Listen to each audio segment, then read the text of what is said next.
a paper napkin sold at auction for £762,000. It is the most famous contract in football.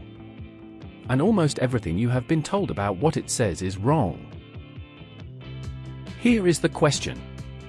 Why was the first agreement to sign Lionel Messi written on a napkin, and what was actually on it? We are going to read the napkin itself. The auction house that sold it published the full text, in Spanish, with its own translation. It does not say what most people think it says. Section 1.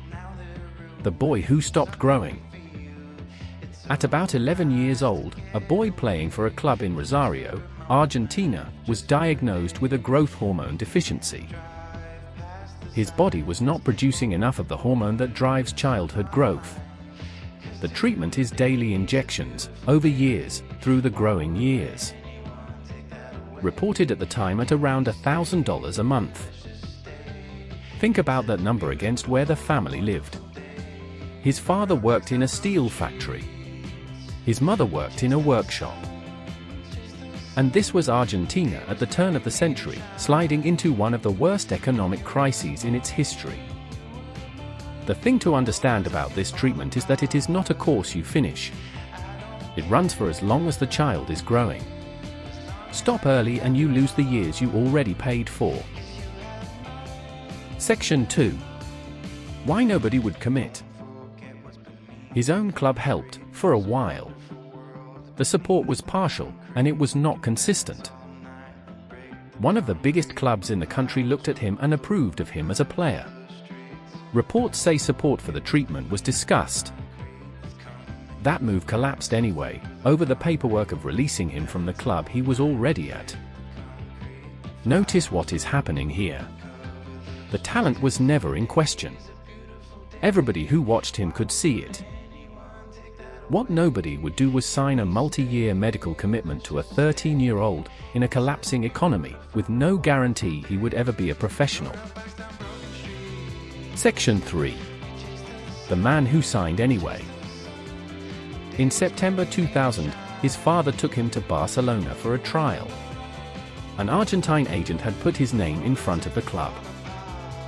The football people who watched him were convinced almost immediately.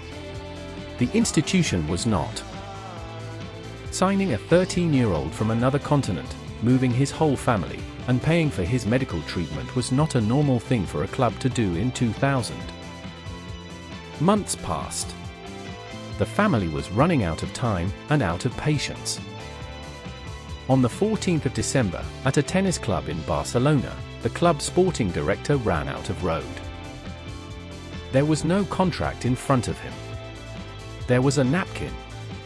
He wrote on it, and 2 other men signed it as witnesses. Both witnesses were the men who had brought the boy to the club's attention in the first place. One was the transfer advisor. One was the Argentine agent. Section 4.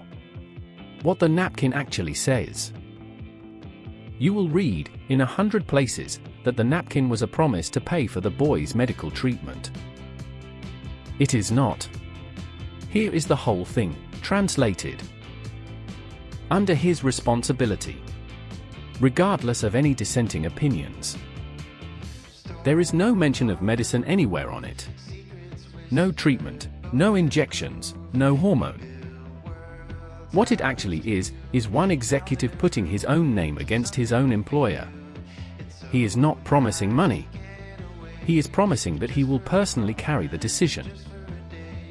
That phrase, a pesar de algunas opiniones y en contra, is the whole story of the document. Somebody inside the building was saying no. The club did fund the treatment once the family moved. That part is true. It is just not what is written on the napkin. Section 5. What a napkin is worth. In May 2024, that napkin went to auction. The opening price was £300,000. It sold for £762,000, including the buyer's premium. Around $965,000. More than double what it opened at. For a piece of paper from a table at a tennis club. And the thing people were bidding on was not really a contract. Legally, it was barely anything. It was a moment where one person decided to be responsible for something. Put that number next to the one from the start of this story. The treatment that nobody would commit to cost about $12,000 a year. The napkin about it sold for 60 times that. So what?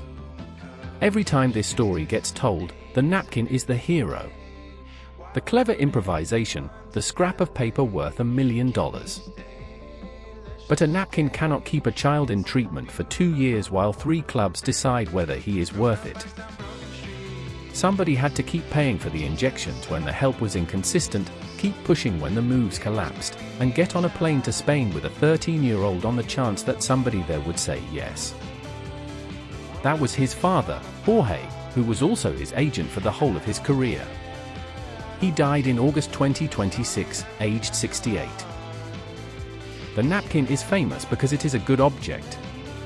The reason there was anything to write about was standing at the same table. So the next time somebody tells you Barcelona promised to pay for Messi's treatment on a napkin, tell them to read the napkin. It promises something harder than money.